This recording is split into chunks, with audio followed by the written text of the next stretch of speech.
O sea, está quebrado. Sí. No hay manera de pagar los 107 mil millones de dólares, pero además acaban con las farm outs, que eran estas asociaciones con los norteamericanos, con el mundo entero, para extraer petróleo. La reforma petrolera de Peña Nieto era muy buena, era muy eficiente, se acabó. Entonces ahora el presidente dijo, verán, al principio de su gobierno, en 2018, llegaremos a los 2.5 millones de barriles diarios. Pero además nos está generando... Estamos en 1.600.000, ni siquiera. Y se me hace mucho, ¿eh? Yo quisiera pedirles a ustedes que nos refiramos a un tema muy grave, muy delicado y muy importante, que es de naturaleza financiera, económica, pero que tiene una gran trascendencia para México, que es el hecho de que las agencias calificadoras le han bajado la calificación, le han puesto negativa la calificación, en algún caso y en otro caso le bajaron la calificación crediticia a Pemex, en virtud de que temen por el riesgo crediticio de Pemex, la posibilidad de que Pemex, o cuando menos ha aumentado la posibilidad de que Pemex pudiese incurrir en un impago, en un default. Y vimos ya también que en lugar de aplicarse a la sustancia del asunto, se lanza en contra de las calificadoras. Es decir, otra vez se confunde el enemigo y lo que las calificadoras están haciendo es diciendo, ante la evidencia, ante los números que son oficiales del propio Petróleos Mexicanos, estamos reaccionando diciendo, para el público que invierta en esos bonos, hay un mayor riesgo. Eso es lo que están diciendo, tan sencillo. Pero vamos a ver cuál fue la reacción en contra de las agencias calificadoras. Pero no afecta en nada.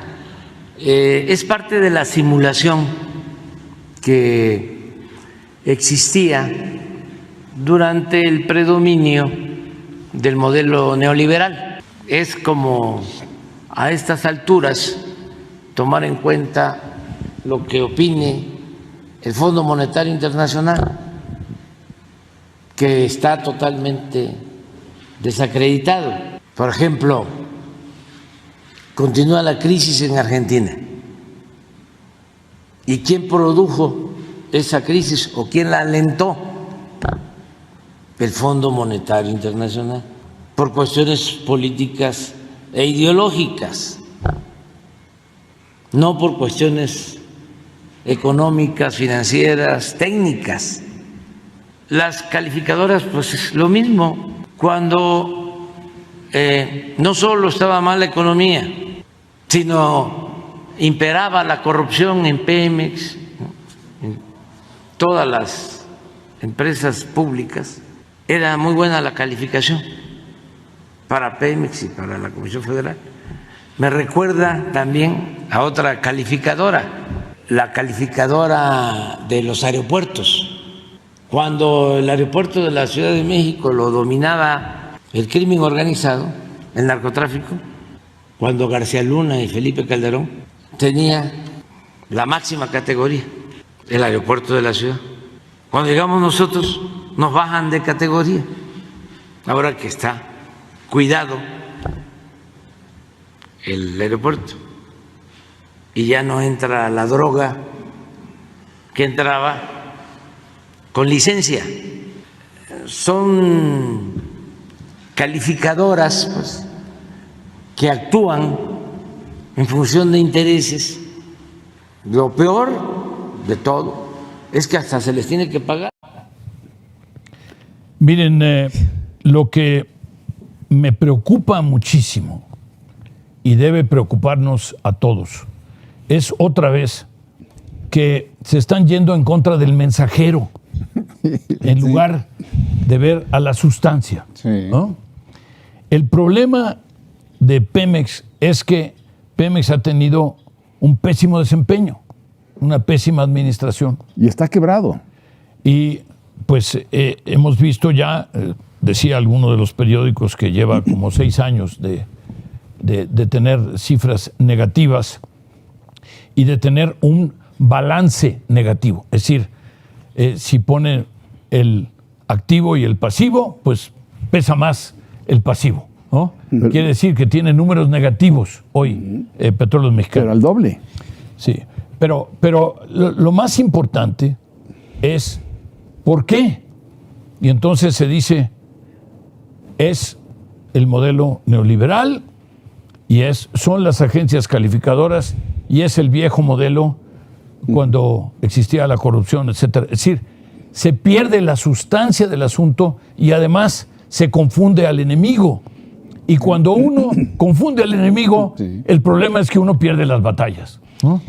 Lo que está haciendo Andrés Manuel le está hablando a su gente. O sea, evidentemente todas las personas que estamos aquí que entendemos medianamente este asunto, pues nos desespera al escuchar cómo puede estar planteando una argumentación para una calificadora que tenga que ser de valor. Lo hacen bien, lo hacen bonito, nos quieren mucho, nos odian mucho. Cuando una calificadora da un veredicto técnico. Es objetiva, es técnico. Sí. ¿Conviene invertir aquí? No conviene invertir aquí. Punto. Y se acabó. No les importa si ellos lo han hecho bonito o feo, bien o mal, si es lindo o si es feo, ¿no? Eso no le importa a una calificadora. Pero eso se lo está transmitiendo a ese público, José Ángel Tocayo. A esa gente que, pues, una calificadora, pues sí es de los malos ricos, ¿no? Internacionales. Sí, pero miren, el problema es que decir el Fondo Monetario Internacional está totalmente desprestigiado y las agencias calificadoras están desprestigiadas. Bueno, pues la verdad es que son las instituciones que rigen la vida económica del mundo. Uh-huh.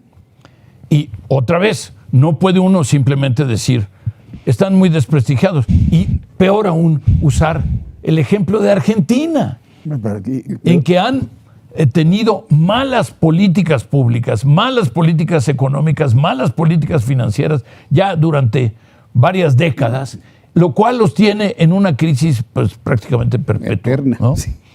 Y que no se reconoce que hay ese peligro. No se reconoce que cuando hay malas políticas públicas, pues entonces los resultados son muy malos, ¿no? Pero lo que tú no puedes ignorar es el poder de las calificadoras. A ver, una calificadora le dice a un país que sus bonos son basura y en ese momento hay miles Se vuelven basura. Se vuelven basura. Sí. Hay miles y millones de dólares de los fondos que cobran, por ejemplo, están cobrando el 11.5% de interés, pero en sus estatutos está prohibido que inviertan en empresas o países que sean bonos basura. Y se irían de México miles y miles, por la calificadora, se irían de México miles y miles de millones de dólares, pero con la consecuencia de que vete a saber a dónde va a ir a dar el peso. Yo quisiera mencionar, nada más para aclarar ante el público, que 11.5% es lo que pagan los bonos en pesos. Sí. Es decir, o cuando menos es lo que cobra el Banco Central por prestarle a los bancos comerciales. Sí. Cuando estamos hablando de la deuda de Pemex, 107,000 millones de dólares, o una cosa así, 10% del PIB de México, por cierto. ¿Qué dato? Estamos hablando de la deuda. Es la única petrolera que pierde dinero. En el mundo. Claro, en el mundo. Sí. En el mundo. Entonces, lo cual nos hace bastante únicos. Quiere decir que habría que preguntarse por qué es que es la única petrolera que pierde dinero. Y entonces entrarle al tema de la sustancia. Pero si uno, pues, ataca al mensajero, no le entra uno a la sustancia, y se confunde uno de enemigo. Sí, aquí lo malo no es Pemex, es quien dio la información de que Pemex está mal, que está con pérdidas. Y eso yo creo que sí hay que subrayarlo para que el público que nos ve y sobre todo quienes no llegan a estar de acuerdo, pues entiendan que el problema no es la calificadora, el problema es la empresa de todos los mexicanos, como pomposamente le llaman. Ahí es donde está el problema. Que vean los datos, son 4,000 millones, 4,000 billones de pesos de gastos. Sí. contra 2,000 millones de pesos de ingresos. O sea, está quebrado. Sí. No hay manera de pagar los 107,000 millones de dólares, pero además acaban con las farm outs, que eran estas asociaciones con los norteamericanos, con el mundo entero, para extraer petróleo. La reforma petrolera de Peña Nieto era muy buena, era muy eficiente, se acabó. Entonces ahora el presidente dijo, verán, al principio de su gobierno, en 2018, llegaremos a los 2.5 millones de barriles diarios. Pero además nos está generando... Estamos en 1,600,000, ni siquiera. Y se me hace mucho, ¿eh? Después de la claudicación de Cantarell, se me hace mucho. Nos está generando además un problema de negociación en el contexto del TEMEC. Porque estamos hablando de la reforma eléctrica y por supuesto pues no se emiten las licencias o se tardan muchísimo tiempo. Y por otro lado, pues ya tenemos también el tema del maíz transgénico, y en fin, una serie de conflictos que no tendrían ninguna necesidad de ser, ¿no? Que pues, prácticamente los creamos nosotros, los creó el gobierno, y por otro lado que nos pueden costar decenas de miles de millones de dólares en costos si es que se crea el panel y si es que salimos de controversia. Pero ¿no piensan ustedes que se está tratando de mandar toda esta serie de problemas para el siguiente sexenio? Gobierne quien gobierne. Él quiere salir limpio de toda culpabilidad, que lo resuelva mi corcholato, lo resuelva el que se quede, pero yo no. Ya lo dijo un rey francés, ¿no? Después de mí el diluvio. Sí. ¿No? ¿Te acuerdas? Sí. O lo dicen los españoles, el que venga atrás que arree, a mí que me importa, ¿no? Sí. Pero si te pones a ver, el gobierno federal ya le dio 800,000 millones de pesos a Pemex en estos primeros 5 años. 800,000 millones de pesos. Dijo el presidente, vamos a bajar el precio de las gasolinas. Está en 25. Sí. Pero además, bueno, estuvieron subsidiando el precio de la gasolina y nos costó 500,000 millones de pesos en el año 2021. 500,000 millones de pesos. Sí. Subsidiar la gasolina, los coches de la gente que tiene...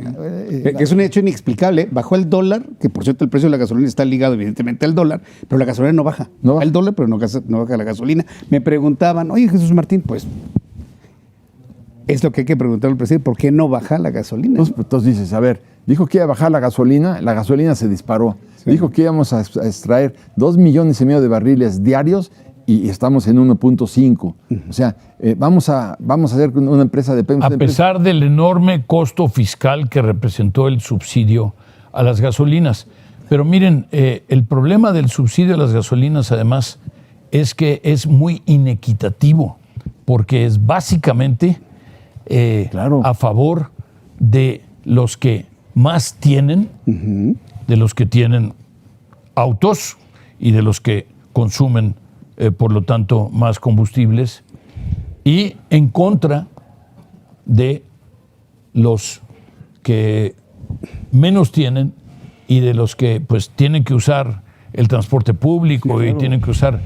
¿Por qué? Porque resulta que la proporción en la cual se benefician de esos subsidios pues es mayoritariamente el grupo más pudiente de la sociedad en México. Ve, por ejemplo, el currículum del chairman, del presidente de British Petroleum. Ve el currículum de Texaco. Ve el currículum de las empresas petroleras árabes. Y ve el currículum del director de Pemex, sí, que es agrónomo. No sabe ni dónde está el tanque de la gasolina de un coche.